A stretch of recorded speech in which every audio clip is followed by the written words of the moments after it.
Alrighty. Oh, that's different. Didn't expect that it would be circular. I would like a square. There we go. Cool. So, I think by this point, people should be done with their ad breaks, but we'll kill a little more time just in case. But yesterday we did a lot of speed coding to set up our MongoDB or our Stickerbase. We can upload images. It saves locally. Again, very heavy on the setup. So today will be more of a conceptual stream where we're making our MongoDB schema, which technically they don't use schema, but like that's what everybody else uses for databases. We'll talk about what metadata that we want and what design decisions we need to talk about. And then depending on where we're at in time, we'll start the process of refactoring our work to handle MongoDB. But I think we'll have a quiet stream today, which is plenty fine. Hello. Ooh, everything is super square. I don't like this. Why is everything a square? Oh no, that's okay. I just didn't want it to be. Alrighty. Well, if you haven't checked in, go right ahead. And we'll go ahead and get started. I do also need to share the GitHub. That's right. Go find that. All right, so GitHub, that is updated and good to go from yesterday. Don't know what it was that I had issues with in displaying images, but I fixed it last night and called it good. And normally I would totally try and figure out why, but I was like, that's going to distract me from actually getting through the rest of the prep that I wanted to do. So, like I said, we'll be going over concepts today and then starting the integration process and refactoring. And I'm just finishing a row on my cross stitch because I also wanted to make sure that people who are going through ads are actually through those ads. But it's a quiet Saturday morning, which we love that. All right, row done. Let's get into it. Okay, so MongoDB is a NoSQL database, and I forgot water. Oh well, we'll see how I go. But MongoDB is a NoSQL database structure. You're probably familiar with SQLite or with PostgreSQL if you prefer to use a little more professional of a database, or just normal SQL, like Microsoft's instances. And those are structured database. So the difference between them is I think of NoSQL as like documents or just freewheeling like information, kind of like a Notion a little bit, but a SQL database is all tables, M by N tables, and you will have maybe multiple tables in a database. Cool. Hello. We've got some more people coming in. All right. But yeah, like I said, today's concepts-ish, and then we'll start integrating. But we have our images displaying on the home page already. But what I wanted to go into is that there's more information than just an image in our sticker database. It's cool that we have stickers, we can crop it, great. But what about information? Like, where did we get it from? Or how many do we have? Or what's our personal rating on like the design or the sticker quality or something else, right? And so there's a number of different things that I am hoping that will figure out what are the pieces of metadata that we need on top of just normal image metadata, like the dimensions, the pixels, the name of it, whatever. And so we'll start figuring out what those things are, reorganize them into, and we're basically planning a database this stream. We're planning a database schema. But with MongoDB, because it's NoSQL, there's a little bit of extra concepts that we need to understand. Hey, yeah, so I chose to use Mongo, and we'll actually get into this. This is a great way to segue into this. I am also coming from PostgreSQL. That's actually the first database I ever worked with. Lots of love for Postgres. But also it would not hurt to be familiar with other databases, which is why we're doing Mongo. And if you are on the GitHub Student Developer Pack and you have that, you actually have access to free training from MongoDB, so you can actually take their certification exam. I think you get one free test potentially with them. I think they either reimburse you or point is you can actually be certified in MongoDB, which is awesome. You get that access. And that's how I actually started learning about MongoDB, is just using that free training. But let's get into it. Okay, so If you are coming from a SQL database, you know that there's tables. You might have like a person table, which has information like their name, their age, their birthday, and other attributes. But maybe if they're a customer table, you might have their name, their email, their shipping address, and that customer may make many orders, which would be another table, which would be the order ID, which ties back to that person, and then whatever like things are in their order, right? So let's change this up and do it in a Mongo way. Normally we have tables storing all this stuff, but what if we just had something that was embedded instead of kind of this referencing idea of table and connecting it by IDs? But embedded is where, let's say you have a page, a document is the actual term that Mongo uses. And you would have your customer, which has all the in like metadata, like name, address, whatever, and that's there. But then you also have reference IDs, maybe to an order, or maybe somebody who's buying from your site only ever makes like one order. So it makes more sense to just include that order within that document instead of like having separate collections, tables, etc. So very high level overview. I know that wasn't very like clear, and we'll get into more of it because I do want to talk about structuring the database. I want to talk about relationships. You can also, again, if you're coming from a SQL or a Postgres or any form of structured database, this like relationship of like one-to-one, one-to-many, one, and then many-to-many, these relationships still exist in Mongo. So there's a lot of like stuff that transfers over. It's just how you structure your data that's different. But before we get into explaining what this means in context, my favorite way to learn is to learn on the fly. And so because we have somewhat of an activist chat, my hope is that you'll come up with fields that we can use in our database. I have a list of things that I want, but I want to see what you all can come up with. And so we're working with a sticker database. So we know we're going to have an image, but we need information about that image. So hello world. We'll fill that out later. But we also have other metadata, and I'm organizing it like this for now with the intent of like just showcasing the different pieces. But what are some fields that you would want to see in your own personal instance of a sticker database? Remember, you're taking a photo of a sticker, cropping it down, downsizing it, whatever. But then you might want to have more information about like where you got it from or what you liked about it or whatever notes you want to keep that when you open up your database, you're like, oh, here's the sticker. And if you tap it, like it shows you information. What's the information that you want to see? So go ahead and put in chat.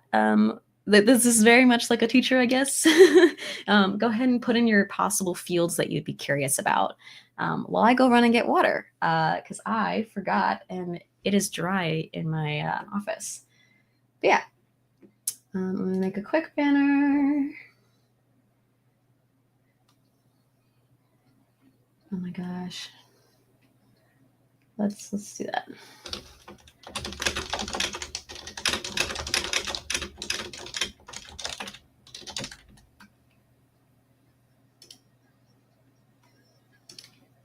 Cool.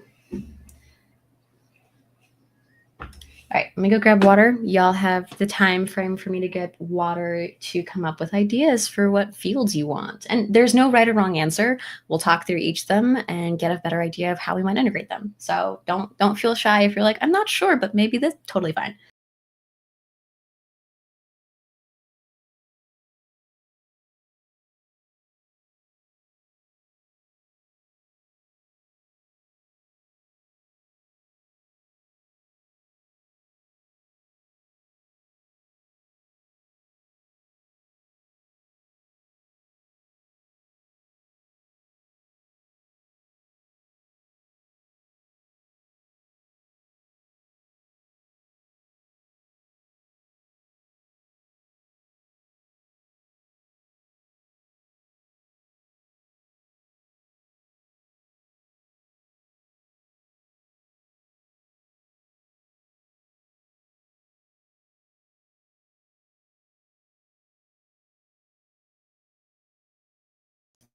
All right, I was super quick as much as I could be, not to keep you all waiting, but we've already got some good ideas. Yeah, description is a great idea.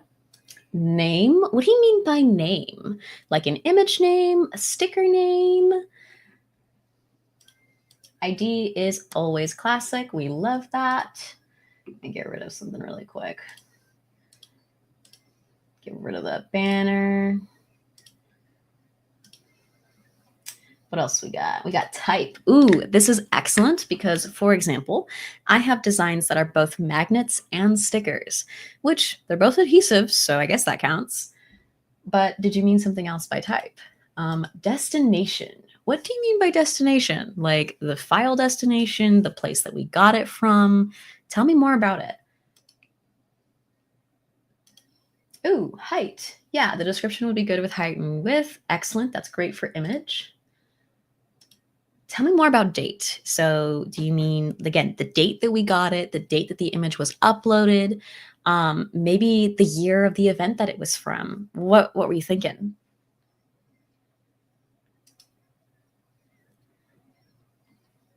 Sticker name. Okay. Do stickers usually have names though? I mean, it depends. Like I've never been around stickers that have names, but like maybe that's important to you. Or maybe you want to like customize the name itself. File format is excellent. That definitely goes under images. So there's different types, of course, like JPEG or PNG, but what if we wanted SVGs for some reason? Okay, where we get it from for the destination. Awesome. Upload date. Solid. Great. Okay, we've got a lot of good ideas so far. So let me go filter these into where they ended up. We've got height, width, file type, and then metadata. We've got, I'm going to name it location source rather than destination. What else did we have? Oh, sticker name. What else did we have? Oh, description, important. Can't forget that one. Especially if you want to do like alt text on your database, that's a good idea. Title them or sticker name. Okay. Now we're getting into specifics, which is really important. So I like title way better rather than sticker name because maybe you want to name them a specific way, but title makes sense to me.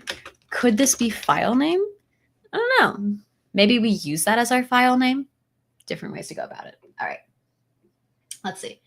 What else? Did I miss anything? Description, name, we talked about that. ID. We're going to have MongoDB generate our IDs, but good point. So we'll add that in.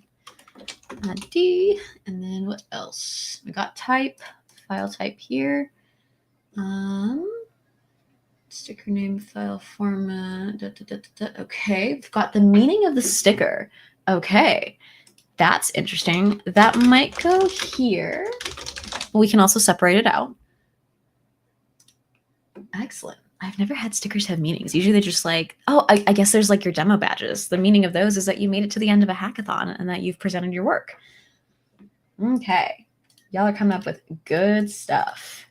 All right. We also have, I saw it earlier. I'm forgetting one, which is upload date. And then I'm going to add one of date collected.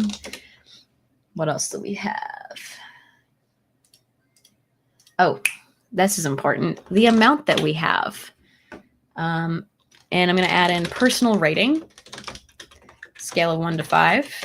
And personal rating of design, because I want to be clear about that. And personal rating of sticker quality, because everybody has different printers. So also be a 1 through 5. Okay. Hey, someone gets it. You know, maybe you just collect stickers because you want to be thorough, but you don't actually like the design because like they could have done better. It happens. I have definitely a few stickers. Ooh, tell me more about categories. What do you mean by category? I want to know what you mean by that. And then I remember I added one. That's right. We have file type, and then I wanted to add in type, sticker versus magnet versus other.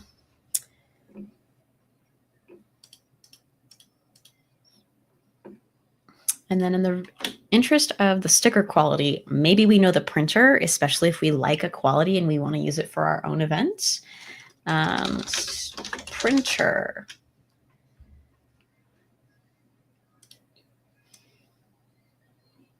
If we categorize the stickers in PostgreSQL, we would have a categories table, but I don't know how Mongo works. Categories table.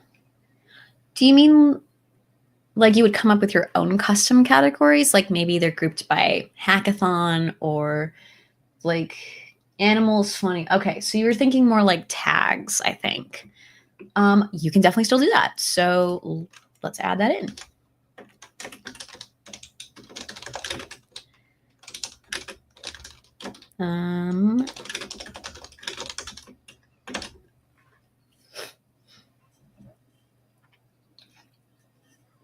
Grabbing water was a good idea. All right, we've got lots of different things. Okay. What else? How is upload date different than date collected? So my thinking between the difference here is, let's say that you are uploading an image after an event, even though you got the sticker the first day. Maybe you just forgot or something. Like for example, me, I'm gonna have to backdate a lot of things. So when I create all my entries with all those stickers on my tool chest right now, everything will be uploaded, let's say tomorrow.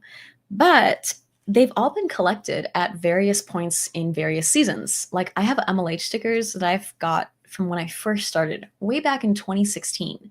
So when I collected those, it was still 2016.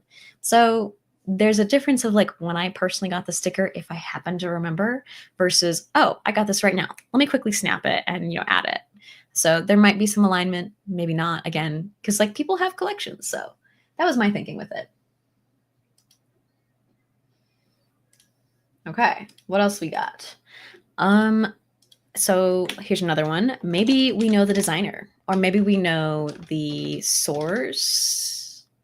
I want to put designer, not so much because then we already have location source, which is like maybe it came from the event, but maybe we happen to personally know the designer, or we've bought stickers from popular artists and their little pop-up shops or something. And so we want to make sure like, hey, these are stickers we've gotten from so-and-so. Let's see, what else do I have? Image height, width, file type, location stored. Let's do file path. What else do we have? Oh, that should be URL eventually. If we move to AWS, there should be a file name. So you'll see that some of these are a little bit redundant, and that's okay. This is part of the design process. Let's see if I have anything else. And then let me move this out of the way. My cheat sheet, because I already implemented all this stuff being like, I want our next stream to be super productive. So I made a schema already, and we're going to end up going that way, but I want to naturally go about how I did that. What else did I include? Date, maybe, URL, location. We actually came up with a lot of extra stuff that I didn't initially have. So we'll see if we can incorporate those. Cool. All right, last call for any other ideas.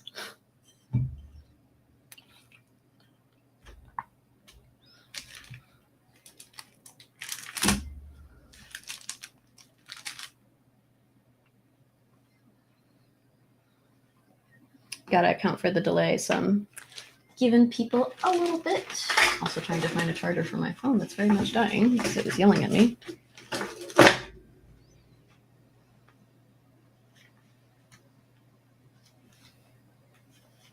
Okay, looks like there are no new ideas.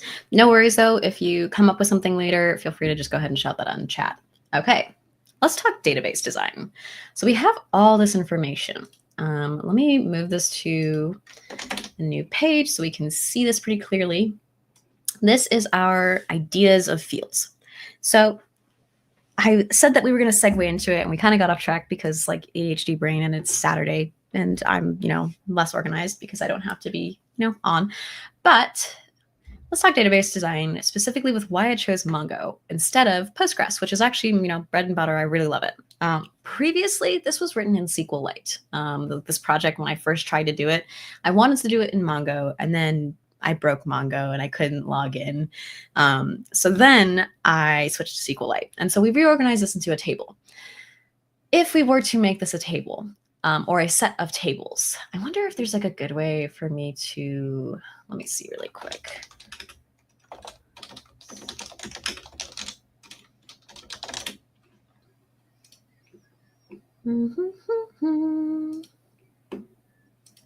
Beautiful. Yes, we shall use this. Okay. Let me actually make this a new window. Okay. And let me zoom in a bunch. Actually, let's open this up a bit. Okay, so if I were to do this in tables, you can see that I have follows, I have different IDs that connects to a user, connects to posts. This is just an example diagramming website. I Googled it and I picked the first link, dbdiagram.io. Cool. I've actually used this to plan something else out before. So if I were using tables, this is what it would look like. Very structured, but you'll notice that I said tables.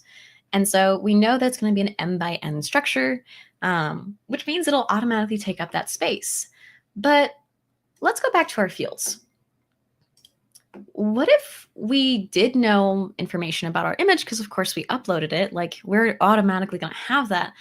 But what if our friend gave it to our sticker to us? Like, what does that mean? Like, can we answer this? Is location source as our friend?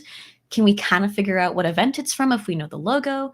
Probably. But what if we have no idea? Or what if we don't know what to name it and we just want like a default name? Or what if we don't have a meaning of a sticker or don't have a description? What if we don't have any of these? Well, now if we go back to our table, this example, we're going to pretend this is our table version of it. Let's say I have, all these users or all these posts or whatever, and like half this stuff isn't available. Well, it's still going to take up M by N space, regardless of whether there's fields in there or not. Which kind of gets very annoying because now you're like, oh, I have to go search all those rows. I have to go search all these things. And we don't know if it's going to exist because we didn't make it required that all of these items exist. And that's something I didn't mention, but we're not going to make any of those fields required because what if we have no idea? What if we don't remember when we collected it or we don't know where the sticker came from? It was just like we found it on the floor. Maybe sanitize it. But now we have this like space that we're using, but we're not using it very efficiently. And on top of that, for example, we came up with a lot of different field ideas.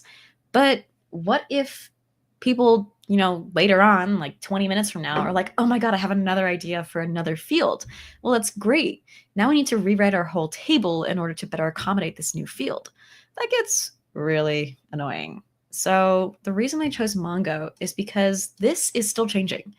I'm sure as I go on using this project, if anyone else goes on using this project, they might have other things that they want included, and they might even make certain things required.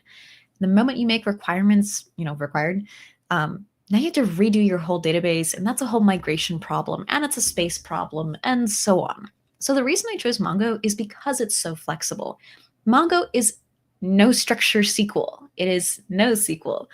And the reason for that is they don't store things in tables. They store things in documents. So a row is a document instead. And a document can have anything in it, just like we do this little checklist. A document can consist of many attributes. It can consist of nested attributes. It can consist of references to other documents, and so on and so forth. And so think of that like foreign keys, if you're familiar with that. But now we have the flexibility that lets us say, oh, we're no longer going to collect the type of sticker. We're just going to ignore that. Like that field will just never be filled out. Let's remove it from our expected schema. And it's okay. It's now a column that we just don't have to worry about. If we're thinking about it in SQL, we do have to worry about it because now we need to just autofill that ourselves and say like false or none, or just make everything a sticker and then make sure that the column isn't available for people. But for Mongo, it's like, oh, okay. Your documents in the future just won't have this now, and that's okay. So the beauty of Mongo is that you can have some inconsistencies in your structure. And there are ways to enforce structure by using Mongoose, which is their expectation for schema, which we'll get into a little later. But Mongo gives us that flexibility of like, oh, we don't need this field. Oh, we want this other field. And we don't have to rewrite the entire database and re-upload everything to make it fit. And so that's part of why I chose Mongo, being that these fields are going to change. The way I want to reference things is going to change. And on top of that, I'm not doing anything particularly complex that if I did change these things, it's going to affect my table joins if I were in SQLite or any SQL for that matter. But like the information I'm showing is going to be fairly consistent. I won't really need to change too much about it. So there's something I wanted to mention that I need to go find this tab. Which is here.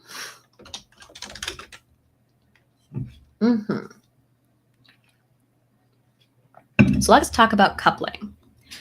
Let's going back to this. So in this example diagram that showed up when I opened the Stevie diagram, it shows us that there's follows that are tied to users and posts, and this is all connected. You can see that I can move things around, which is nice. And we're going to do a little bit of a conceptual example where follows and users is arguably very close together. You want them to be tightly coupled because there might be a lot of information that you want to immediately grab. But on the other hand, if it's farther apart or loosely coupled, maybe it's not something that we need to pull as often. Like, let me think. Like social media has people who are following. Let's say we didn't make it tightly coupled. It means it might take a little longer to go pull together what we need. And I'm doing a very, very high level, not actually doing a great job explaining coupling. But the idea is that you have data that should be tightly tied together in some way to better easily access things quickly. And so this is where like runtime comes in. So you probably ran into this when you were studying for coding interviews about how, like you want to make sure that you optimize your runtime or your space complexity. And so now we start having these questions of like, well, in searching a database, let's say you write a SQL query, maybe you are having to do a lot of table joins because there's all these tables that are connected that you want to like say, I want to get all the users and the posts and see who followed because of that and da-da-da-da-da. That takes a while because it has to process and join all those things, create the extra rows, all that stuff. But with Mongo, if something is, let's say, tightly coupled, then you don't have to search as much. Now you just find the person, find whatever's nested in their work, done. So there are different pros and cons to why you might use one approach over the other, which you are already on top of this. What are the downsides of Mongo versus relational database? Performance-wise, it depends very much on how you structure your data, which is why we're talking about this right now. If, let's say, I wanted to, coming back to our stickers, tightly couple our image data, which there's only going to be one image per sticker, with certain sticker stuff, such as where we got it from, the title or file name, the description, uploads and date collected. Let's stick with these for now. Let's say this should be nested in a sticker from a SQL standpoint, we make a sticker database or a sticker table, and we'll have image and metadata. It's all in one table. That means it's very, very connected, very tightly coupled. But maybe we're like, but what if we only wanted to get image data out of something? What if you wanted to get like average size or like, organize things or figure out how many like types? Sometimes it can be a little inconvenient if you separated those things because it made logical sense. Like, no, of course you wouldn't store metadata in the same place as like image data. You'd probably just link it with a foreign key and a primary key, right? Mongo lets you do that a little easier. So because it's tightly coupled, we'll just make them part of one document. But let's take it the other way. Let's say we actually stored the image itself instead of just the metadata in that MongoDB document. Well, images can be quite big. You'll see later on that I set a limit of like 2 megabytes or something for each image uploaded, which is very nice for later constraints and size. But if you stored an image in your database, that is a lot of memory being allocated to that. And where was I going with this? Where was I going? That's right. Mongo has document size limits where you can only store so much information in a document. I think it's like 16. What is it? MongoDB document limit. Yeah, there we go. It's 16 megabytes. So, okay, let's say we put like 4 images of a sticker for some reason. Maybe it's a 3-dimensional sticker or something and you wanted to show it off. And we're not doing that feature, but what if, right? Let's say you had a bunch of photos. You would blow past that document size really fast. And that's not so ideal. That's not to say you wouldn't run into the same issues in a table, but the size limit does help you consider how much information you have in a document and how to better organize things.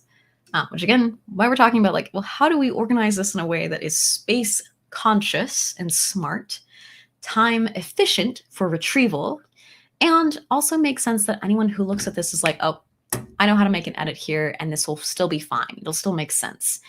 This is where the core of database design supersedes like NoSQL versus SQL. How do you make things that are understandable, but that aren't just like dumping everything into every column possible to avoid joins, or that you're just stuffing a document full of things? How do you balance these relationships in a way that is most efficient? And so the answer is that in terms of downsides, it depends. If you have poorly designed databases, regardless of whether it's Mongo or SQL, your runtime and your space-time efficiency in general is going to be garbage. But if you are tactful, you might be able to leverage how you're using it in a way that's most effective for you.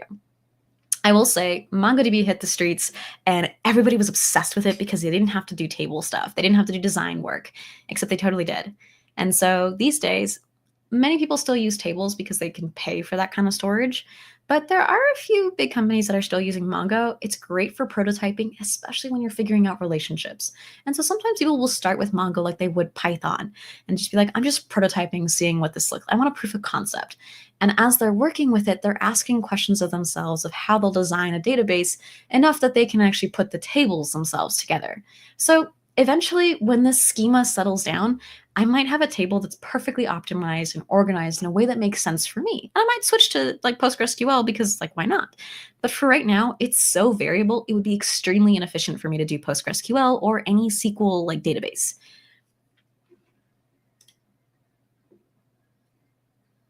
Yes, modifying a diagram definitely adds complexity. Okay, so let's talk about organization then with this in context. By taking a look at the different patterns that you can do with MongoDB. So there is this idea called embedding, where normally you have tightly coupled information that you're just like, these things are always together. Like they could be in the same table in a SQL database, or they could just be like a one-to-one relationship all the time, right? With embedding, it says, well, what if we just nest that information in whatever our document's going to be, our row data?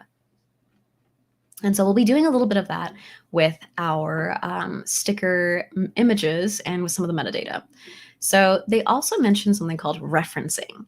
So what if you did want to embed something, but it really should be in its own document because there's a lot more information there, and we don't want to clutter up our first main document, if you will. But we do still want to make those connections, right? Just to optimize some things, especially if we have to do join-like operations.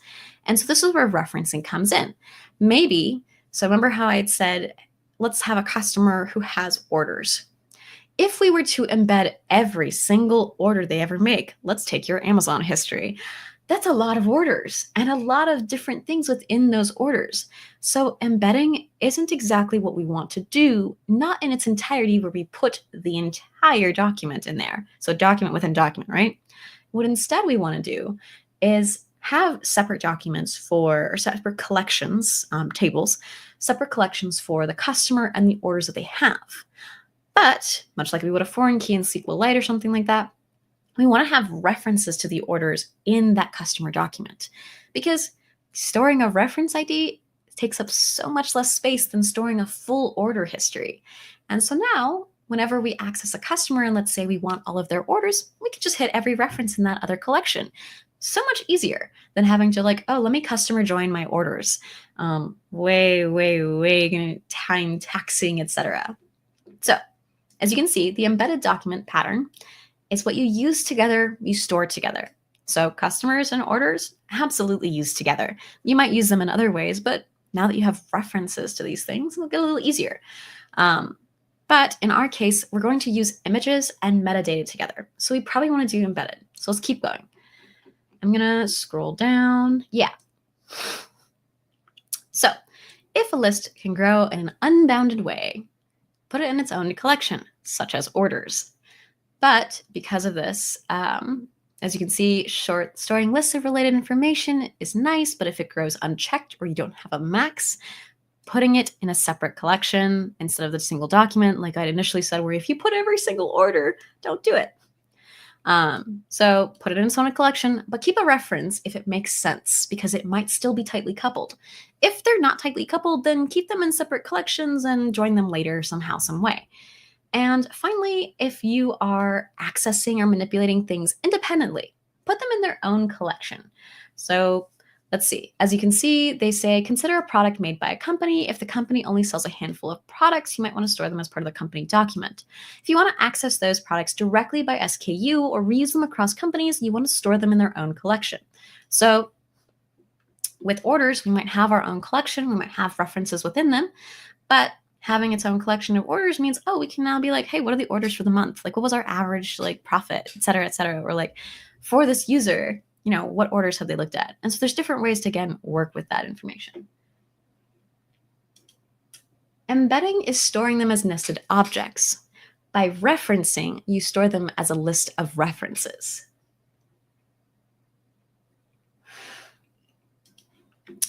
So references, cool. So MongoDB certainly supports references from one document to another, even multi-document joins, but it is a mistake to use a document database the same as a relational. So again, design decisions here, right? Sorry, I'm still getting over being sick, so my nose is not happy.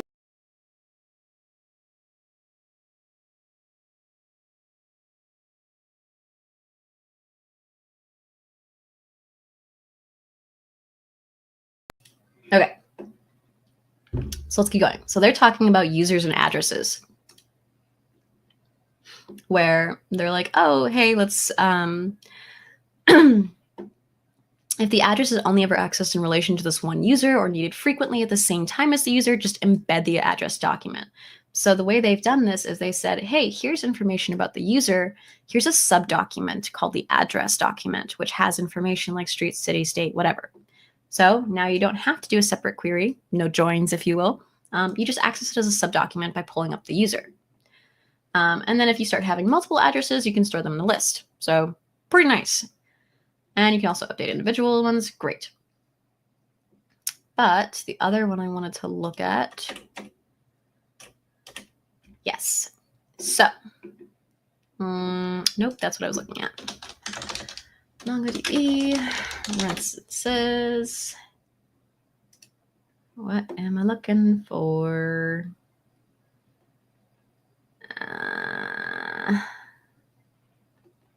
What am I looking for here?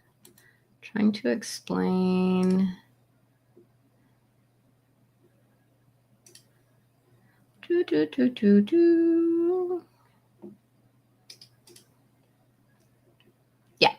a document database eliminates a lot of joins, what I've been saying. Don't put everything in a single document.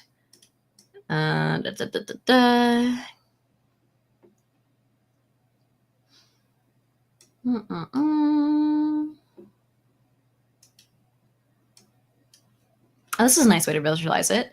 4 megabytes is 30,000 tweets, 250 Stack Overflow answers, 20 Flickr photos. So it's actually quite small. What am I looking at? Yes. MongoDB makes a trade-off between efficiency and consistency. So here's more to your original question.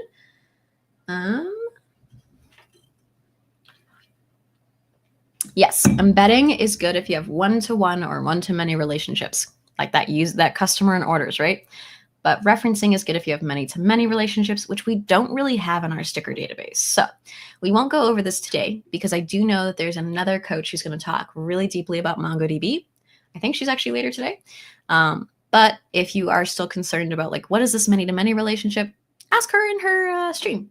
All right. And then, is this anything useful? Yeah, okay. So here's more if you want to learn more about the differences between relational and document databases. With relational, you need to have a schema up front, and you often need to join data from different tables. Mostly what I've been saying. But again, the reason that I chose Mongo, which is document databasing, my schema is going to change over time, especially as things are adjusting, and also because it's pretty flexible. I'm trying to avoid joins because I'm like seeing what those relationships are like. Again, very great for prototyping. Planning your schema. I'll share this link in case anyone is curious about it, especially if they're looking at designing their own schema. Let's see. Okay, here's what I wanted. Yes, okay. And this is exactly the example they did. Cool. I just wanted to go a little more into references because I keep mentioning it without defining it. References are from one document to another. In this instance, a customer ID field in an orders collection is a reference back to the customer's collection, much like we would foreign keys. So you can see we have a user document, which has all this stuff, and then we have the document stuff. But let's say there's like a limit of like 20 orders or 50 orders or whatever, in which case we'd have a list of references. And that's a way to kind of like go back and forth depending on how you're accessing data. So again, you have to really play with, well, how am I using this data and how often am I calling it and what am I doing? Because chances are maybe you just do want that separate collection where it's of orders, but instead you're going through and saying like, hey, did this order come from this user? Did this order come from this user? And so on. It depends on what you're querying and how you want to make that a little more efficient. Okay, let's move on. So we've talked a little bit about how we can organize it. Let's put it into practice. Jesus, I need to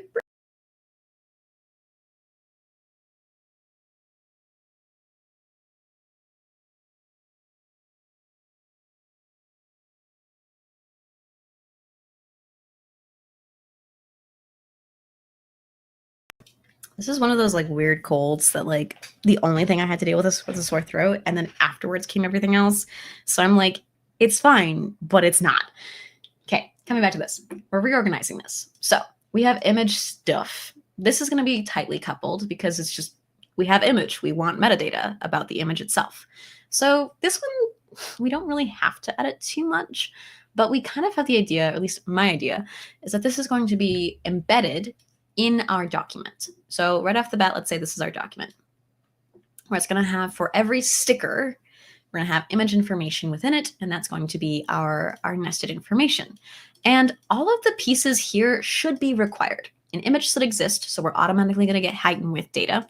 We should have a file type because the image exists. And we also want a location that we're storing it, and then whatever the name is. So just in case we need to build up paths or whatever, wouldn't hurt. So all of this is going to be required. Because why would we save a sticker that we don't have, right? And we don't want to accidentally just be like, oh yeah, like here's a sticker and then like forget to take a photo or something weird like that, right? We just want to make sure that we have some expectation.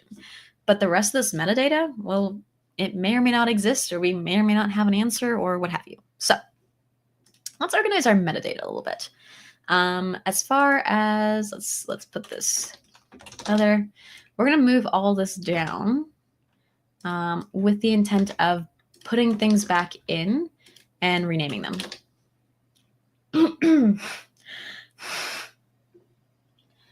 Cool. So we have our location source. Let's think about this a little more. Is this likely to change per sticker? Not really. It could come from an event, could come from a person, could come from an artist. That's pretty standardized, normal text field. I'm not too worried about that. Title or file name. That's already kind of here, but maybe we customize that in our field. So maybe we'll keep title, but not file name. So we already have that. Then we have description or meaning of the sticker, which makes sense. Maybe I have a question about this, which is that what if, so for I demoed stickers, the definition or the meaning is always the same, but the difference is where the event it came from. So now we're going to have duplicate descriptions. Do we want to have something that stores possible descriptions that we could pick from later and keep adding, making that a new collection potentially? Or do we want it to just be freewheeling? We give a description like alt text in case you want to say this sticker is pink and has the words I demoed and is from such and such event, for alt text if we wanted to have a screen reader with our app. And so with this like back and forth, how do we best incorporate this back in? So let's leave a note.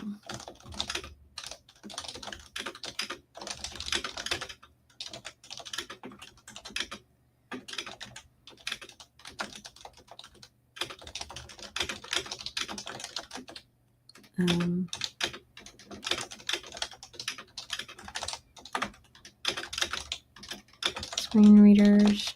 Okay, so we're gonna pause on description. Although if anybody in chat has any insights, like please let me know. Then we have upload date. And so we've already talked about how there's a difference between when this sticker was created in our database versus when we've uploaded it, seems fine, versus when we collected it. Not too much I think that we need to change there. But here's a question. What if we don't remember when the date is and we want to say, oh, it was Hackathon 10 or season, like it was the fall 2024 season or something, right? Maybe our date varies on when we collected it because it might be normal ISO date frame, date, what's it called? Structure, or it's something a little more like lackadaisical. So upload date, that's consistent. That actually, let's change that to date created.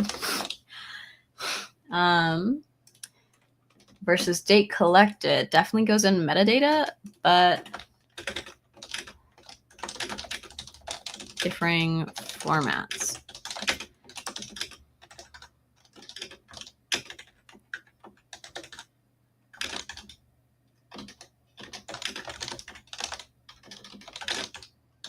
Okay. Then we have a type that could be optional versus if it's a sticker, if it's a magnet, if it's a pin or other. But now that we have specific things, it's kind of like an enum.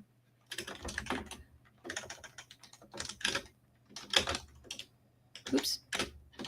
But I think this still belongs in metadata because it's still part of this. We're not adding too much, and I don't see this belonging in a different collection yet. The only one still is description on how we want to do this. Amount, pretty straightforward. Personal rating and design, pretty straightforward. Designer, let's talk more about that. Okay, so with a designer, maybe they have a rate for their stickers. Like if we bought a sticker from a specific artist on Etsy, and maybe their stickers are always, $5 or something. And so maybe we want to have like a designer collection that has like information about who they are, what their website is, maybe how many stickers we have from them or something like that. But if it's a hackathon designer, what does that mean? Does that mean that like they only design once a year? They don't really have a website? How does that change things? So possible collection.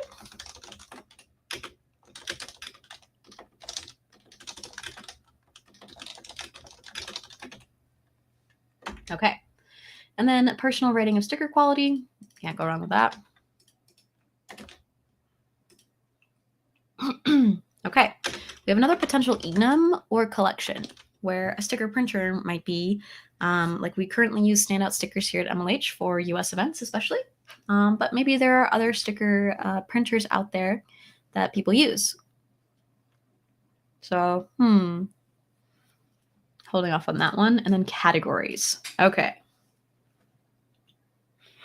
So I wasn't the one who came up with this, so if you want to tap in, but you mentioned that there's like tags or at least different elements about it. Like this is about an animal, this is a quote, robots or something like that, right?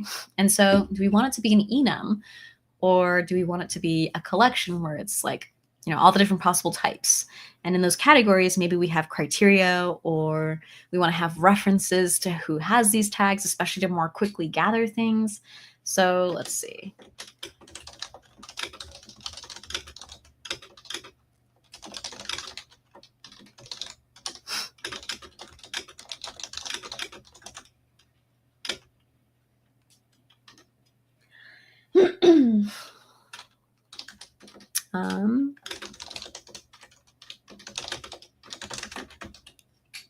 Especially like, what if this is a list of possible tags?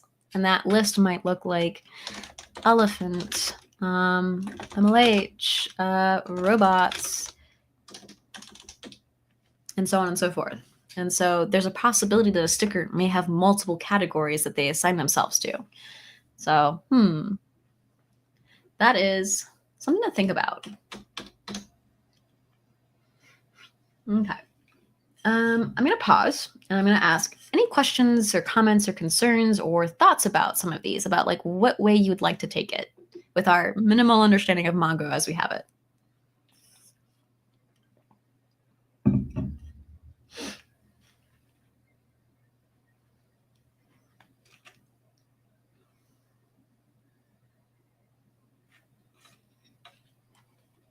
another stream delay, so it's just really awkward waiting in presumed silence.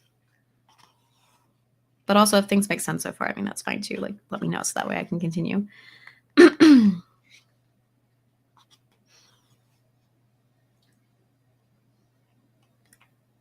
Nope, putting my trust in you. That is a dangerous game to play. No, I'm kidding.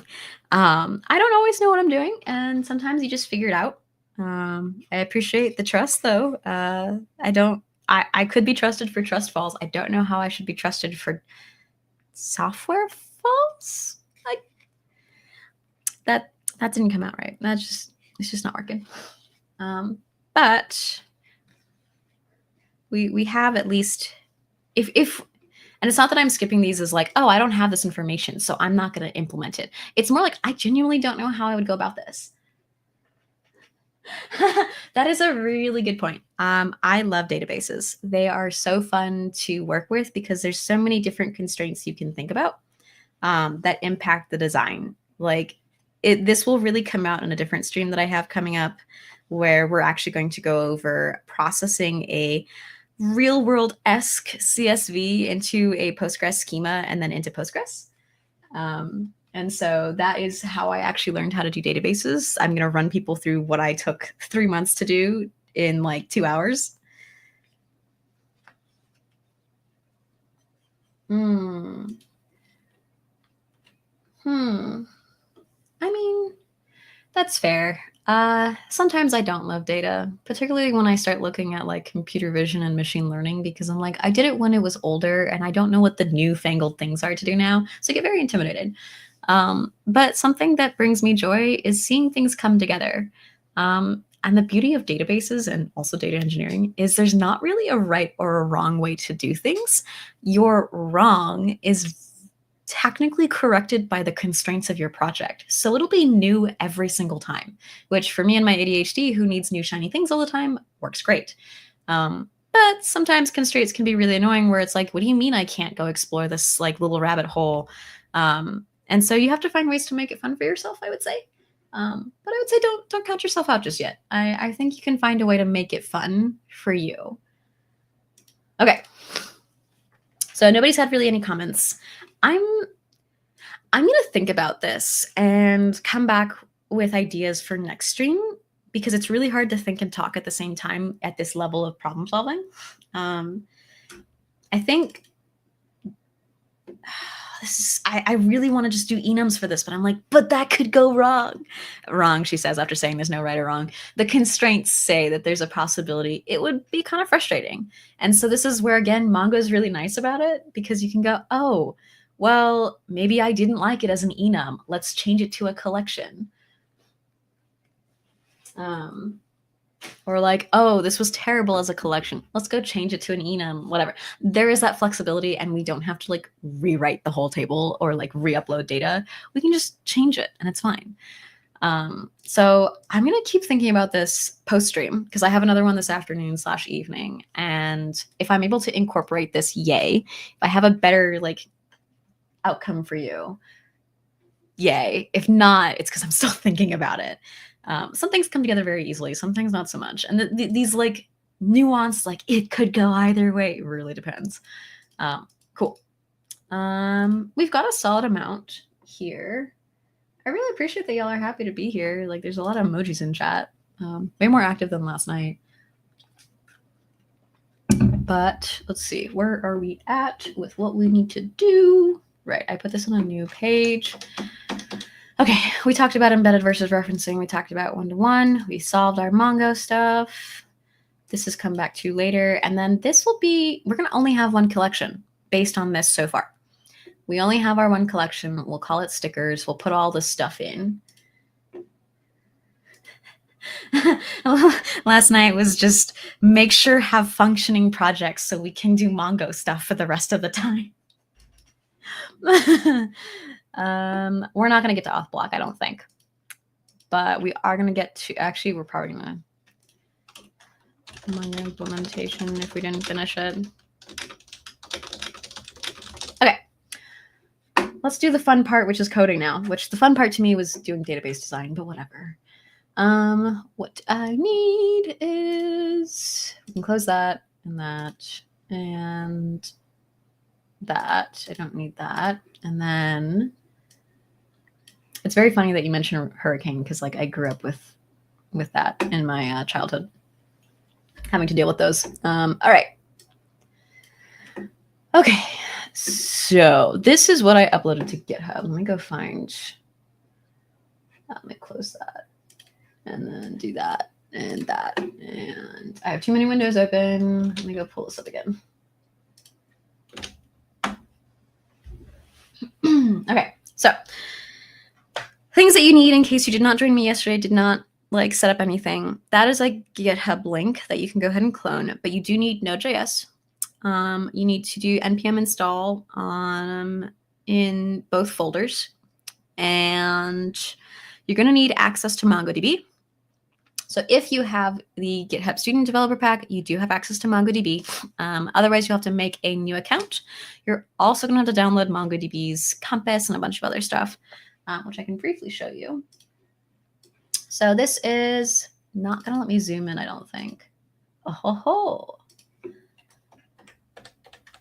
Let me zoom in. Wait, let me zoom in. There we go. Okay. So MongoDB Compass is a great way for you to connect to online or local instances of your databases. So this will be a separate server than our backend folder. This just made it really easy for me to connect to a local instance, and I wasn't going to question how easy it was. Where when you put a local connection in, it'll autofill some stuff in for you. So I already connected, but let me edit connection. So by default, it gave me MongoDB : / localhost at 2717 or 27017. And I just named it local. I didn't give it a color because like I just wanted a local instance of MongoDB. But because I have access to things, I didn't have to sign in for this. So if you download Mongo, you don't have to log in. This just let me do whatever I needed. I don't know if it's because I have a past like login for Mongo or something. Maybe it'll need me to log in when I make an online version, but I ain't gonna question it. So there's a bunch of things we need to go and set up for you to download, which will take you a hot minute. So let me go write those down and give people some time to do it while I take a water break again. So there's a good place to get it. Okay. Download MongoDB. Node.js. If you didn't do it yesterday. I mentioned other things. What else did I mention? Go find the MongoDB. Download.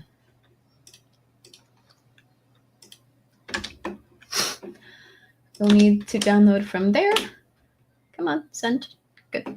Download that from there. Go through the appropriate installation process so that way you can get a local instance going. It will give you admin config in local. I made StickerDB. So by doing that, when you create it, you'll have to create a database. I call it StickerDB. And in it, it's going to make you create a collection. So you'll have to, oopsie, hang on. Where is it? Create, there we go. You'll create StickerDB or whatever you prefer to name your overall database that will handle your collections of documents. So SQL language that would be name your database that will have your first table, which is your collection, which will have all your rows of information. So fill that out. You don't need time series, although I do want to play with that at some other point in a future stream because I like doing hardware stuff and I'm like, ooh, time series data. I did GCP stuff last time with that. And so then you'll create your database. It'll fill stuff out.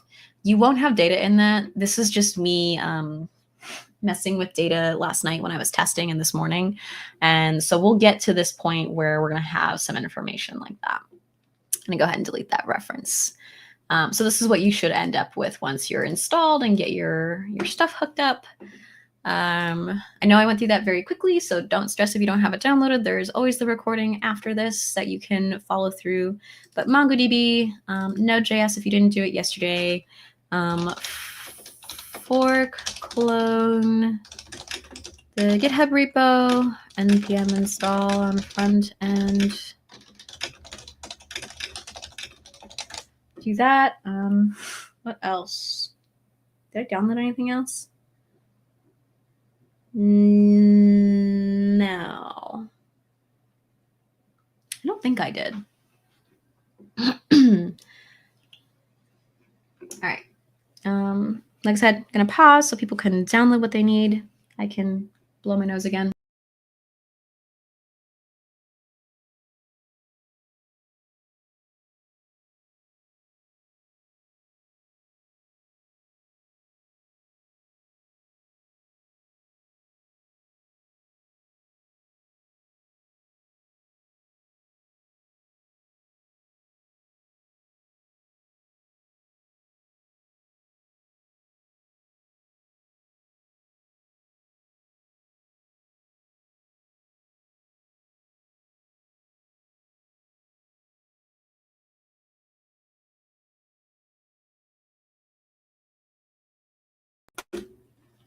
I really hate that I'm always getting over a cold or getting a cold during Global Hack Week. It's really annoying. All right. We have about 45-ish minutes left. I want to have us refactor,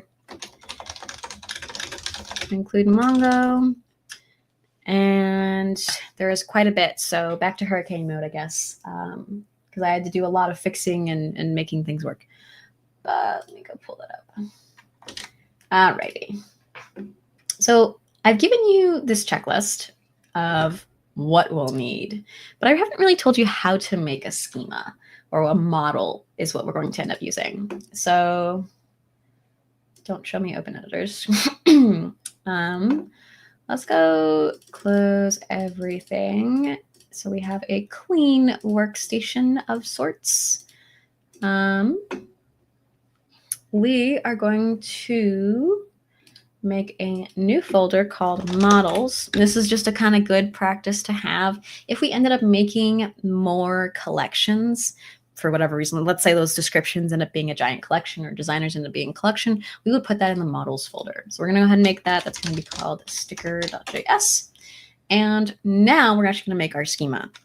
So we're going to need Mongoose for that, where I brought it up earlier, where I had said, hey, we might want to enforce a specific structure. So remember when I said image information is going to be required? Yes, the community server is free, but to run things on MongoDB Atlas is going to cost you if you are not a student. So if you do already have the GitHub Student Developer Pack, then you are able to get 50 credits from MongoDB. Like you have to follow their little thing and fill out something. Then you get 50 free credits for that. But otherwise, you'll have to pay for cloud access. Because I'm doing everything locally right now, it's free. And don't download the enterprise because that's very much not free. Cool. Where was I? Right, Mongoose, schema. Technically, Mongo doesn't use schemas as a word, but like whatever, it just makes sense. So Mongoose is a way to set expectations, is a way that I best describe it, where we have a schema, we have some requirements.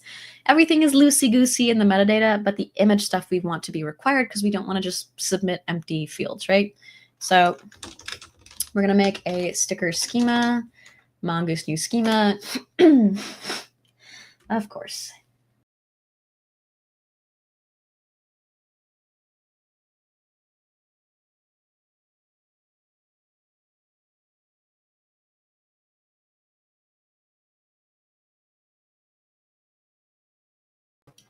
I hate being sick. Oh my gosh. Okay.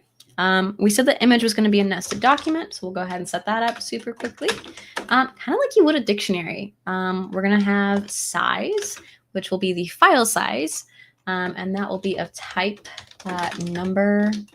Yeah, number. And we're also going to make it required because, again, if we have an image, all this stuff will automatically be given to us, and it will by having an image, we therefore have these properties. Does that make sense? We originally said height and width, and that's fine. But the megabytes that it takes or the kilobytes that an image takes might be a little more important. So we only maybe load certain image sizes rather than the width, the dimensions that we've been given. It's a little easier to check a single metric than it is to check like two metrics. Then we need our name, which will be our file name, which we'll leave that as that. Type string. What is Prisma? Prisma databases. Simplify working on... Prisma is an open source database toolkit, reason about their data, clean type safe API. Not quite. Mongoose is more about... Mongoose is this, where we do our planning and we say, this is the interface or the model that we're following. This is where we set like what's going to be in the document that we're expecting to happen. What's the communication going to be like? Which I don't know what an ORM is, which is really awkward. ORM means...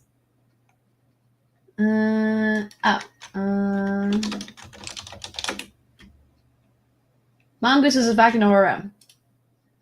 Yes. Yes, you're right. It is. Yeah.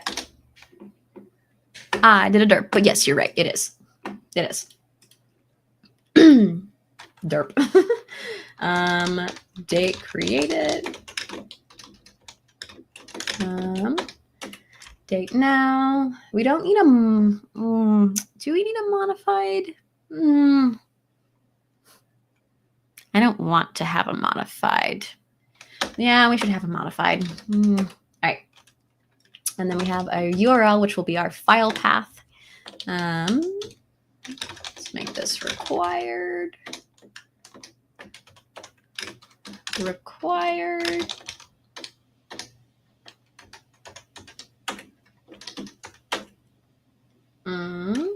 Hey, description's back. We'll leave it in as a string for now and come back to it. We don't need a price, but we do need a mount. And it's not required because we don't really, well, yes, we should have required because we should have at least one. But description is not required. Stop giving me suggestions when I can't read what's going on. Thank you. We need the location source. So where we got it, it is not required, Copilot. No. Stop it. Stop it, Copilot. We don't need a destination. We do want a designer name. Again, it could be a collection, and I'm just like, we're gonna name a designer name for now, even though I'm not happy about it. Sticker printer, same deal. I'm not super sure about it.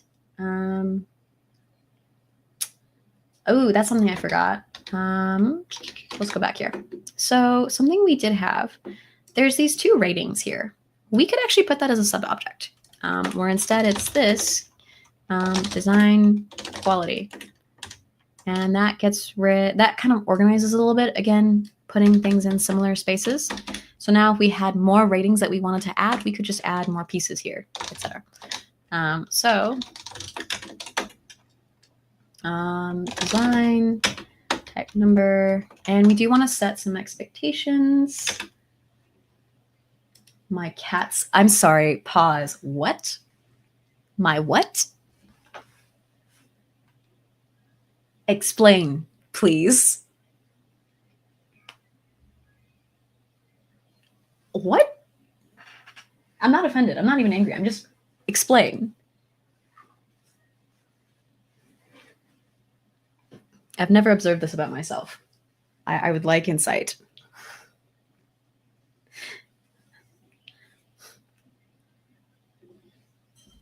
I'm waiting.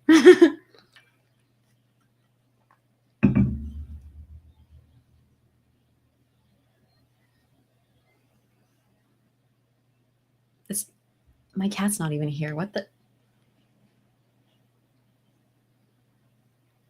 You can't just leave me hanging like this.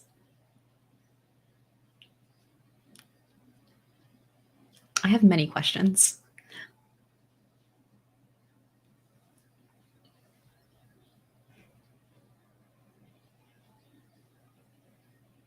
What do you mean?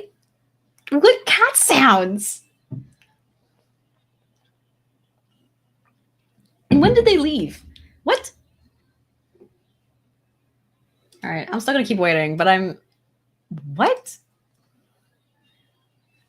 I have so many questions. Okay, we're gonna have a min of 0, max 5. Copy this.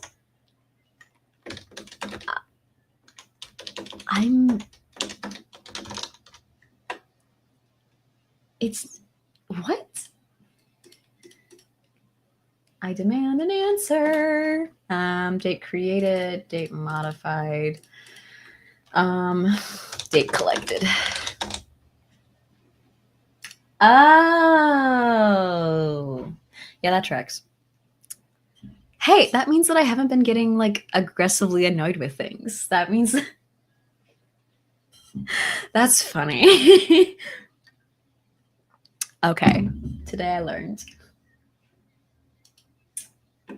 Alrighty, good to know. You know, my partner hasn't even told me that. I think I got it from him actually, because he makes a lot of noises when he's thinking about things, and I think I picked it up from him. Huh. I had no idea. Huh. Huh. The more you know. All right.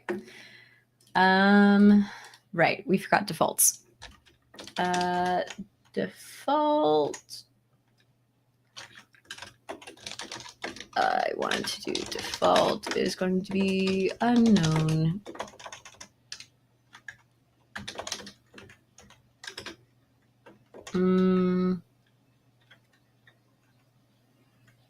Same with that. Same with that.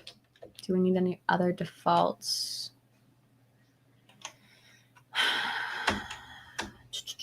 Location source, designer name, rating, It collected. I think we're good. Okay. So this is what our schema looks like. Oh, forgot an export. Module. Yes, sticker. Okay. So, fun fact about Mongoose, when you create this model and you have sticker, it will create a pluralized version in your MongoDB database. Or your that's a ATM machine word. You will have a pluralized database name or collection name. So pulling up Mongo, that will look like stickers. So I think I created stickers, but if I didn't have that, it would have created it for me, I think. But I wanted some setup and some testing. So yeah. So if you named it, for example, StickerDB, it would be called StickerDBS. Fun fact. And then let's go clean up some stuff. We have some routes to make. So originally we were doing all of our routing and this is all in the backend folder, by the way. Originally we were doing all the stuff to save it in a uploads folder, which I have up here on the left, and that we had an images array and we were doing upload and, push the data and then get all images all at once. We now need to update it to deal with it being stickers and that we are using Mongo now. So we're going to do some adjustments where we're also going to future-proof a little bit and have some better organization, even though we only have one file. We're going to put it in a folder because what if we have other things come up? So I'm thinking future-wise, maybe I need routes for my authentication system. Maybe I need routes for any other collections I might want to add in my StickerDB for whatever reason. Future-proofing-wise and organization-wise, this should be where all route stuff goes to. So we are going to make a new folder, call it routes. We're going to add a new file, and we're going to call it stickerroutes.js. And we're going to pull over most of the stuff, or at least this part. We're going to pull over, let's pull over that. And then we're going to fix this because we need to also import router. And we're going to do some other stuff that's going to come up. But let's also clean it up and get all stickers. Let's see what it gives me. No. Counter.get stickers. And then it's going to be async. I can spell, which I can't. And okay, let's read this through and make sure we're good. Try get stickers, await sticker dot find. We could sort here. So this is where we might want to sort what we get. Maybe we want to sort it by date created, which let me double check really quick. I believe that would be date. We could sort by date collected. Kind of want to. Oh, data. Whoops, a daisy. That's important. Make sure you read your schema, folks. Let's do. I think it'll be.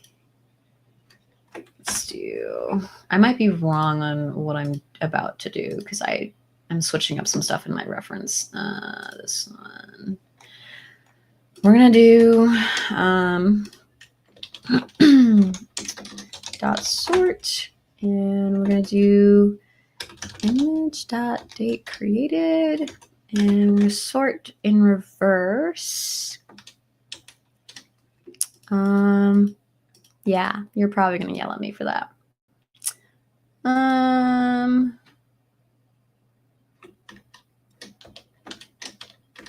This way? Nope. Let me go double check something. I want MongoDB.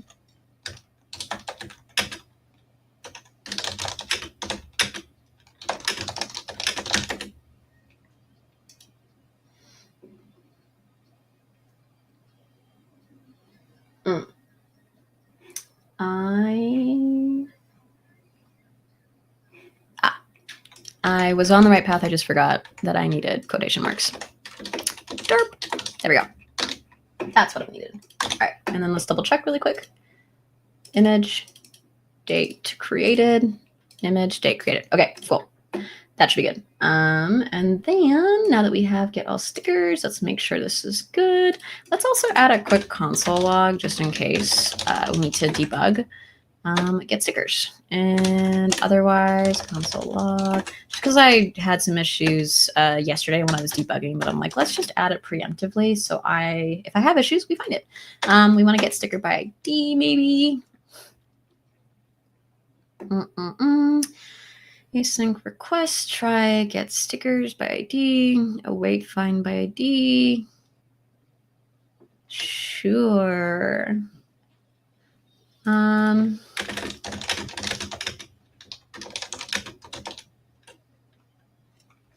It's sanity check, but I'm not 100% here. We'll come back to that. And then the other one we want to do is post a sticker. So we're going to do, yes, okay, post. There's some extra pieces we need to do actually with this. So we'll fill this out. Okay. Because there's more going on here, because we also want to double check that we're getting what information we need. So we're going to do request.body, and we're going to do console log. I want to do the file. That's what it is. Okay. And this is okay-ish, but not quite. We're going to fix this. We're going to do, yeah, there we go. Come on, give me the preview. Yes, give me the rest.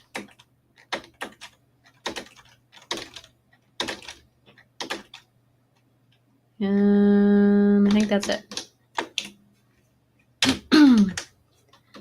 Okay, so we have a sticker, which is going to match our schema. I think there's probably a better way to do this, but just in case. Rect file size, original name. This is supposed to be name. I don't know where you're coming from with that.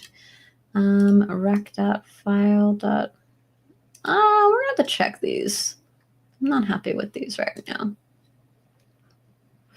Mostly because I want to keep names consistent. Location says yes.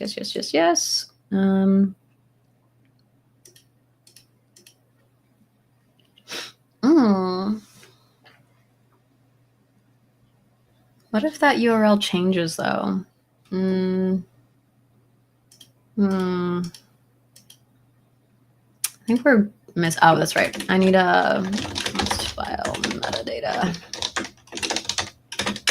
equal to, we're going to change this in a moment. That's what I'm missing. Okay. This should be, we're going to fill that out in a second. Data, place that. And then we should also replace this, which will be .url. Okay. That's fine. All right, let's go implement save file because that's going to be a weirdly hard one. We also don't need any of these anymore because we're going to move that elsewhere. That's right. I remember what I was doing. I don't like doing that there. All right, const. Yes, save file. I think I did this. Let's call this upload. Just because that'll change, because I wanted to future-proof for AWS, which is why some things are a little skip-steppy. That's, oh, and then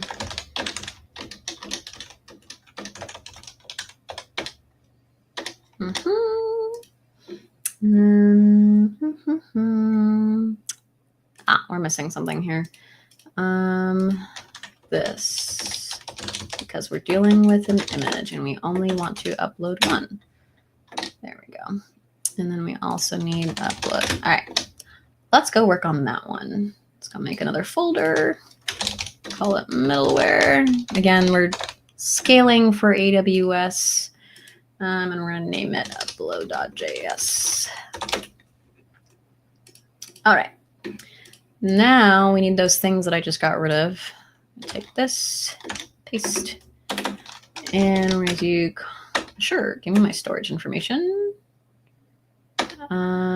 Yes, if it exists, make the directory. Else, tell me it exists already. Actually, no, I don't need you to do that. It's fine because as long as it exists, it'll do that. Is there anything else I need for storage?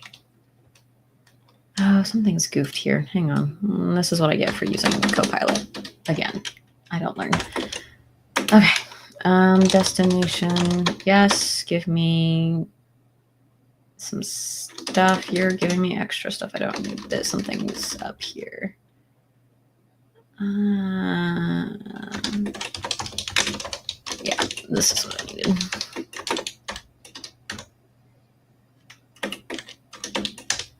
And then I need file name. There we go. That.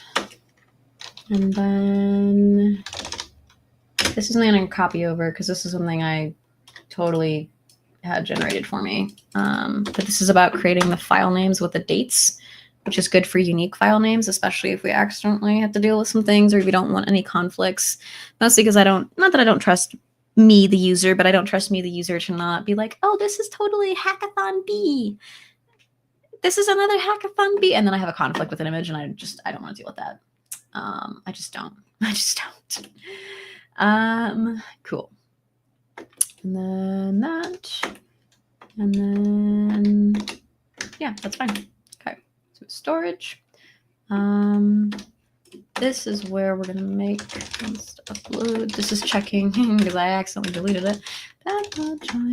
Yeah. Now we check if it exists. Just because I want this. Yes. Sync upload directory. Yeah. And then go ahead and give me a suggestion or not. Sync upload dir.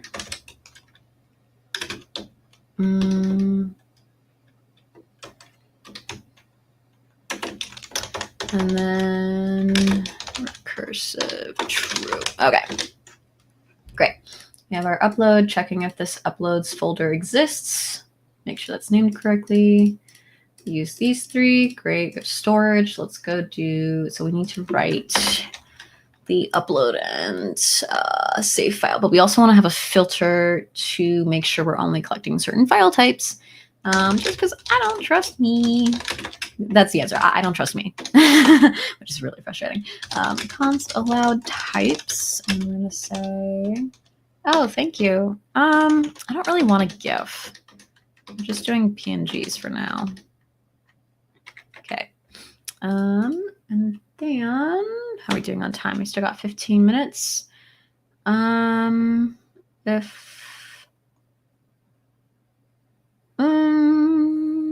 Let's simplify that. If allowed types dot includes file.mem type. Yup. Great. Thank you, Copilot. And then const upload. I'm gonna set up that file filter again, but we have some extra things. That's right, limiting the file size. That is also important because I don't want to blow up my AWS storage. There we go, limits. Let's do by 2, so that way our limit is 2 megabytes, because I really don't want to have extra. I want to say, oh, I need to close this. You were so good until you weren't. And then I need another one. Oh, I did that wrong. This was there. I see. That was me. I'm dumb. There we go. Okay. And then save file, and then const file path specifically.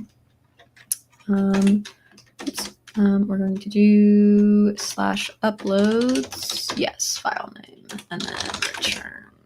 Yeah, and return all of our metadata. All that size, name. Why do you keep giving me this? No, yes, that's right. You're right. File path. It's file path, and then URL is also going to be file path.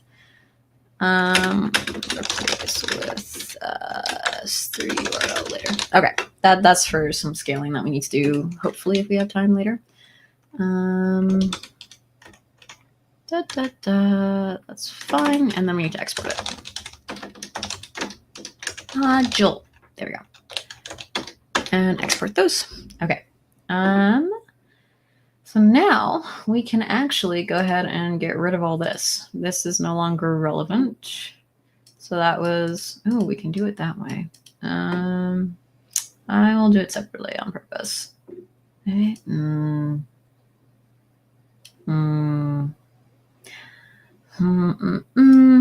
That's fine. We're skipping this and putting that in a different folder. We don't need that. Let's move this. That's for me to figure out later.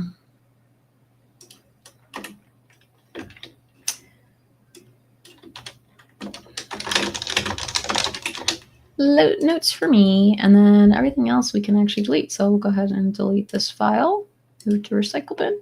And now let's go ahead and go to our app.js. We need to update what we're doing here. So no longer are we using routes, but sticker routes. And this needs to be updated to use something else. What did I have in my preview? Yeah. And this will be path.join. We didn't do it yesterday because I didn't want to, but okay. Uploads. This needs a third parenthesis. Cool. API routes is still fine. This that's still routes. That's fine. I should really name that sticker routes though, just in case we have other stuff coming up. I want to make sure it's not going to get confusing. And then we need to now add our Mongo setup. So mongoose.connect, and we're going to do localhost. Use an URL parser, topology. We don't need those.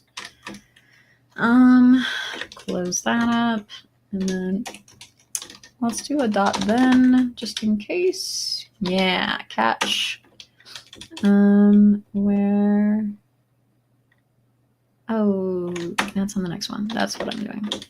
And this is going to be, yeah, we want a console log here, and then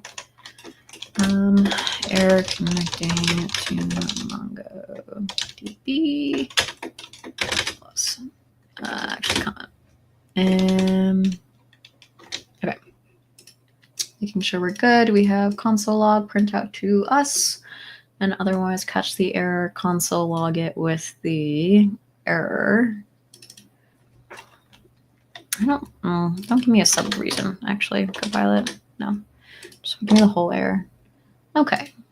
And the rest of it should be fine. Let's really quickly double check that this works by just saying node.app.ps. Whoops. All right. Where are you yelling at us? Oh, path is not defined because I forgot to import path.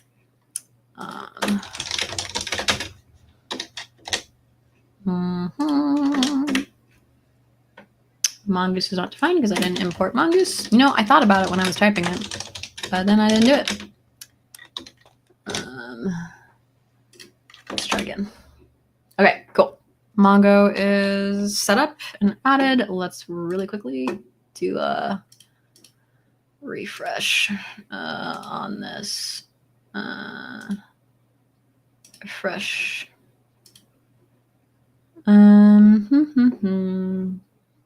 Oh, it made a new collection of stickers. Great. It's fine. It's fine. I didn't do something right. It's not what I wanted. I wanted you to use what I had. That's why. This is what I get for using Copilot. It introduces things I don't want. Let's delete that collection. I didn't want that one. I wanted to have it be here in StickerDB. Let's go ahead and run that again. And then go ahead and refresh those connections.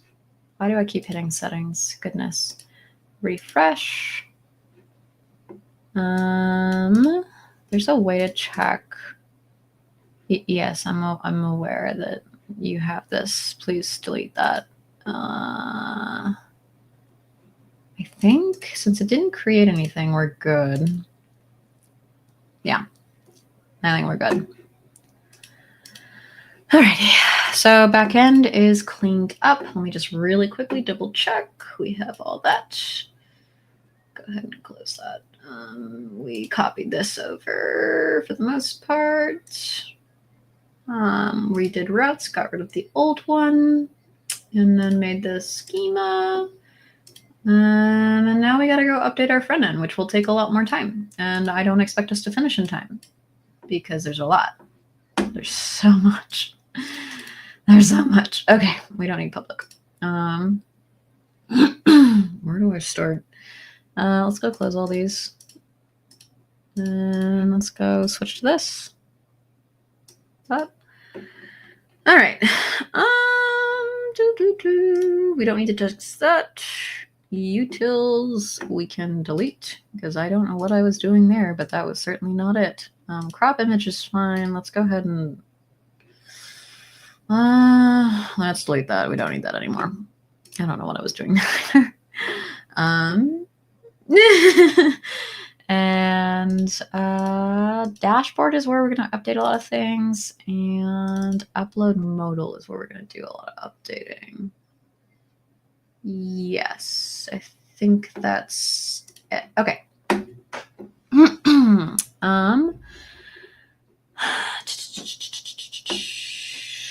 What else would I? Where's a good place to start? Is what I'm thinking. Actually, dashboard is pretty small, so let's start there. Okay. We're getting rid of this, and we're going to import Axios because we're going to use that. I love Axios. It's so convenient. And then we're going to replace this with stickers. Set stickers. This doesn't change. This doesn't change. This doesn't change. Anything else? No. We're getting rid of this. And we're going to update this to be set stickers. I know I should do a find and replace, but I just don't. I don't want to run into anything that we could introduce a bug because I wasn't paying attention to what I changed. And we also don't need to do this anymore. I think we can actually leave it as this. Yes. Okay. And this is new sticker. And then, right, let's go ahead and update our use effect. Let's just get rid of this. And then rewrite it. So we're going to do fetch stickers. And then we're going to do an async because it's going to be a promise. And then we're going to do a try. Let's see what you're telling me. You're missing an API here. APA, that's a citation method. And then let's do a console log to make sure we see everything we're supposed to get for what we need, just in case. Getting stickers, response data. And then that should be pretty much it actually for the use effect. Now we need to go make sure that all this is updated. Okay. This is going to be gross. Nothing else is changing here. Yeah, so let's just update this map. We're going to not delete that yet. Stickers.map, yes. No, not that. Okay.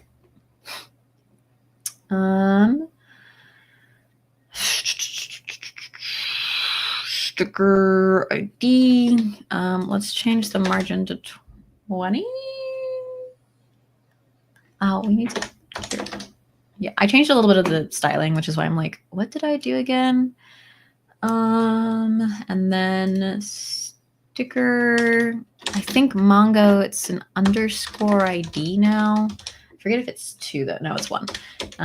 Then we need URL, which is nested there. Wait, this is alt. This is going to be name. We need ID. Oh, duh. That's where I'm goofing. This goes here. This is what I get for not paying attention when I'm typing. All right. And then image.url. Is that where we can find that? We're gonna need to do something here. We'll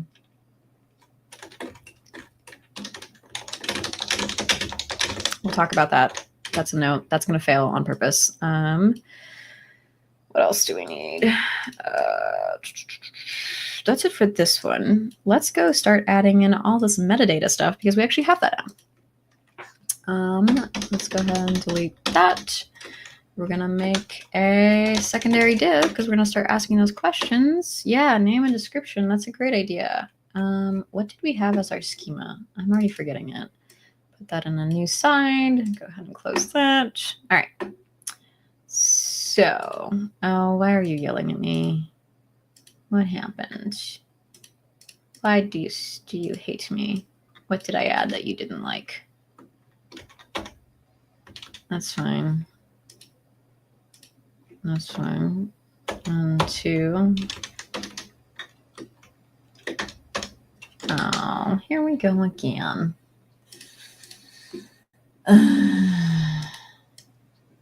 This is fine. Why is this not fine? What's the difference? Sticker. ...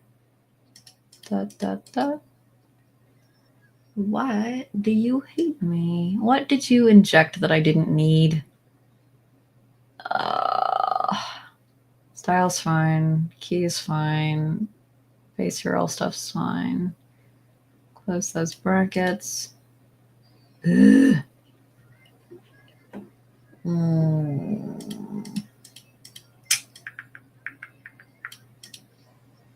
I did this earlier, didn't I? This comes after the div, doesn't it? No.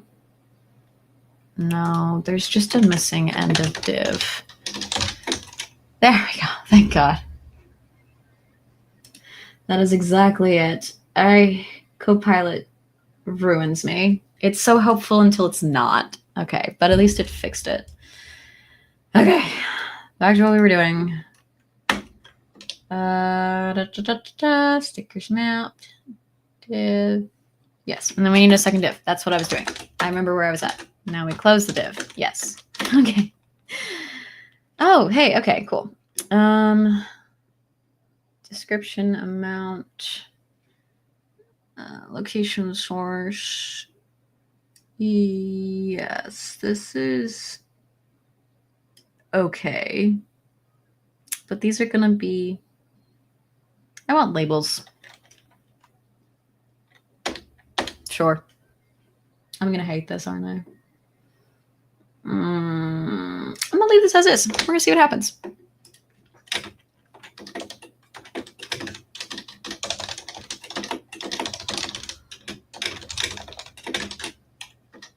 I'm going to leave that for future me to fix that.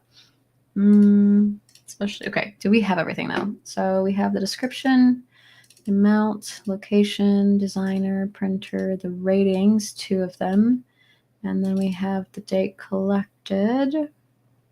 We probably want the name, which is going to be, we'll copy this. And we're going to do image.name. And let's change this to 2, 3. Oops, I made it 3. Not bad. Let's see how that goes. Okay. And then going to upload. There's a lot of stuff here. Let's close that really quick. Okay. We're getting rid of this, and we're importing Axios. Axios. Yes. And then our upload modal. This is sticker. Set sticker. Crop's fine. File change is fine. Crop is fine. Handle save. Cropped image. Form data is what's changing. Let's double check. Let's add a console.log here just in case something happens that we need to test that. And now let's go change all of our metadata to what we had. So form data.append, and that's going to be location source. I'm going to name it the exact same things. Yes. Good. Description. Come on, there's more stuff. There we go. Amount. What else you got? Ratings. There's 2 ratings. Design rating. Quality rating. Is there anything else? We have let's go open that up again. Now that we can compare that. Okay. Image, which now has that. Location source. Designer name, sticker printer, description, amount, sticker qualities. Okay, cool. That's good. And then now, instead of doing the internal call, we're going to do... I'm going to redo that. Let's do const response. Thank you. Headers. Yes, it's going to be multi-part data. Close that up. And then what we need to do is response.data. Okay, response. Let's make sure that's right because it's the API/stickers. Okay, and then double checking. That's fine. And there's more going on here. Save sticker. Okay. And then this doesn't change. Hang on. There's more that changes here. We have this form part of the field. Now we add here. After this, there we go. Why are you giving me a repeat here? Riddle me this, Copilot. We're going to make another div. That's going to be our form, which it's input, and then we don't need that. We can do this.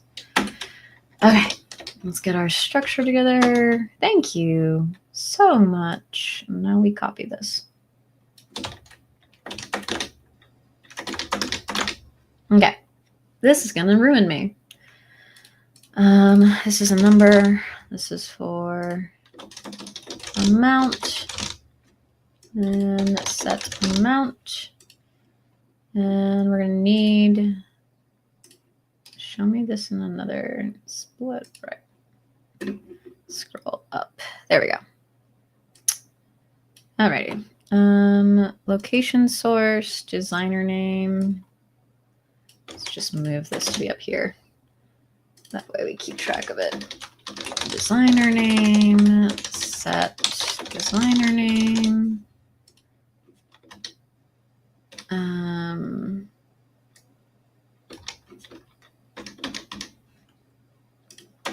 Okay. Sticker printer, set sticker printer, and then we need for description.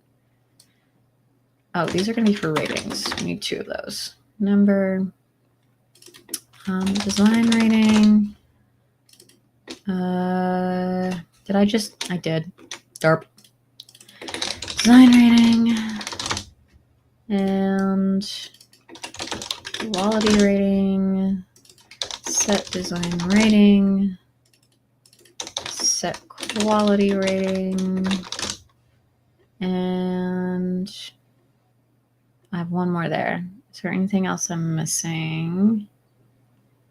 Okay, we have location, designer, sticker printer.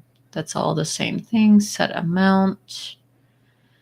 I think we're missing description. Description. Set description. And then scroll all the way up. And I think we need to add those here. Yes. For metadata, const, there we go. Yeah. Yeah, that's everything. Okay. Anything else?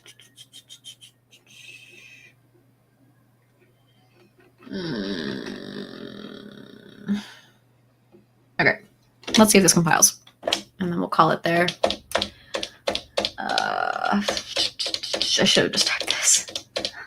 I should have just typed this.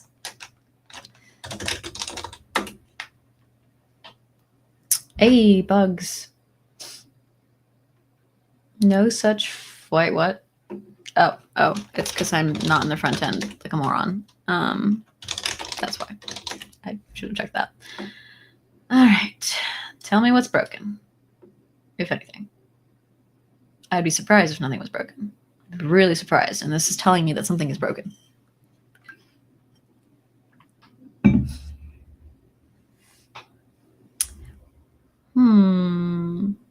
This is taking quite a bit to compile. It's starting. It is loading.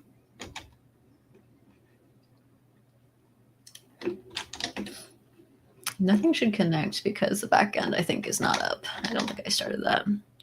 Hey, there we go. Set image. Upload modal. What did I forget? Set sticker. Oops, Daisy. Silly me. Dot. Image is not defined. What do you mean image is not defined? Oh, this is all supposed to be sticker, isn't it? Sticker.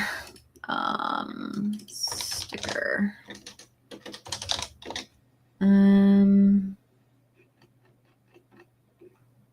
Images. Sticker.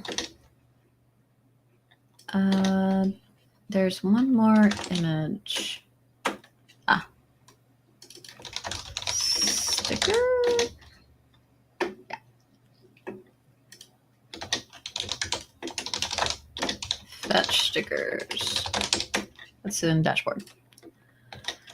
Fetch stickers.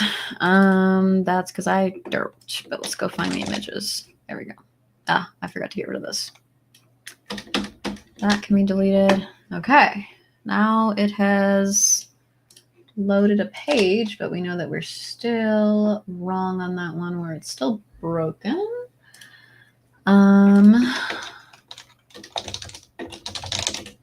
I forgot to call it. I just remembered what I forgot. I didn't want to do that. No, don't do that. Go back here. Thank you.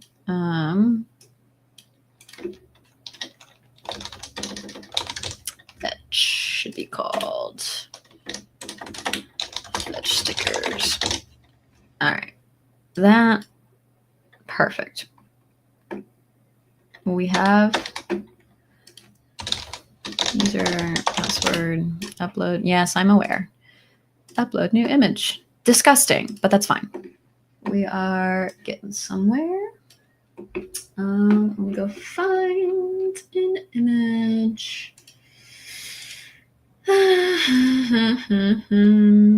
Where would it be? Let's open this. Then let's roll it all the way this way because I don't want to do this one. Let's open the console just in case. Hit save. Oh, because I don't have the backend server up. Come on. Oh no, sticker is not defined. What do you mean it's not defined? We were so close. It's not a stream without a bug. I need... What do I need?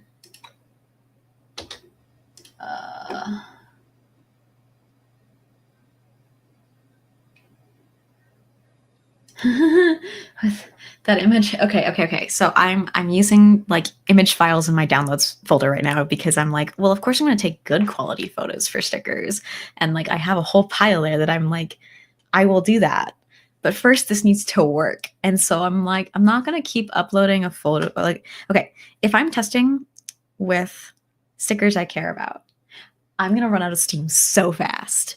So I'm like, for quality purposes, we're not there yet. The last stream, we'll actually have some photos. I'm going to take nice photos and download them and everything like that. And we'll actually like, yeah. But I'm like, it needs to work first, which evidently it's not working. So let's go back and fix that. I really wanted to keep the like novelty factor still alive, which is why I was like, oh.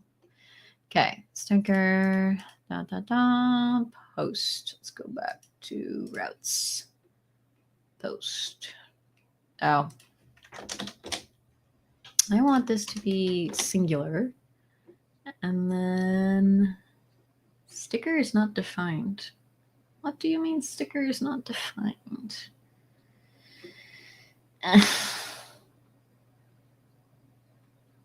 This should be singular. Small things that bother me. Hang on.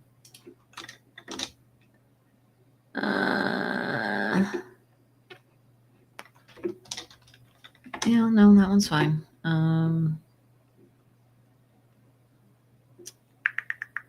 I mean, we actually only have 5 minutes and the next stream is coming. So I will keep debugging after stream and push to GitHub the stuff that we have refactored. And for later today, our stream will finish up the refactor on this. And like we'll play with it and I'll actually get some stickers so that we actually can upload things and start to see what it's going to look like. And depending on timing and stuff, we'll start the process to move to AWS, but I don't know if we're actually going to get to it. It might be more debugging, which is also fine. So, but we made lots of progress. I actually thought we were not going to get to the point of refactoring, and that was actually much smoother than I thought it would be. So now I have more work to do. But yeah, thank you very much for joining. We made lots of progress. I hope you enjoyed learning a little bit about MongoDB, but I believe next up is Wei and Jocelyn for Wikipedia races. So that'll be in the Discord. So you'll hop off Twitch and jump right into Discord to hang out and play with them. Have a good rest of your day if I don't see you. But otherwise, looking forward to what our next stream will be like because now I need to make more content. So see y'all.